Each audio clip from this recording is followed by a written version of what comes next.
पवित्र पोर्टलच्या माध्यमातून कोल्हापूर जिल्हा परिषदेकडे शिक्षक भरती प्रक्रिया राबवण्यात आली।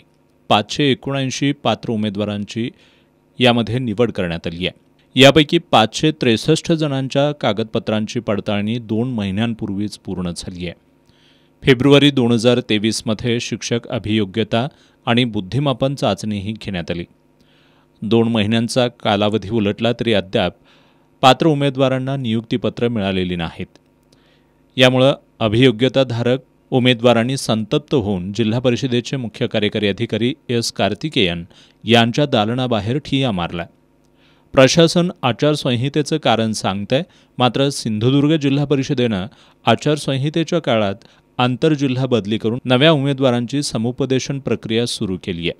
कोल्हापूर जिल्हा परिषदेत ही प्रक्रिया का राबवली जात नाही असा सवाल अभियोग्यताधारकांनी उपस्थित केला।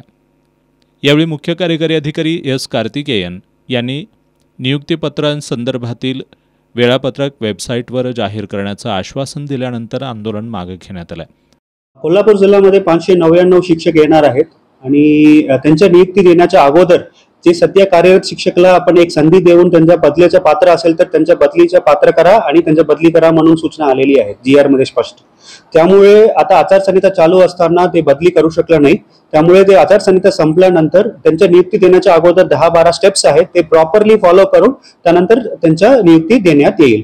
आणि आज संध्याकाळीपर्यंत आमच्या वेबसाईटला आणि आमच्या नोटीस बोर्डला सुद्धा जे पूर्ण टाइम टेबल म्हणजे कोणत्या तारीखला कधी करणार आहोत, काय करणार आहोत, सगळं पूर्ण टाइम टेबल आज संध्याकाळी वेबसाईटला सुद्धा आणि आमच्या नोटीस बोर्डला सुद्धा टाकण्यात येईल।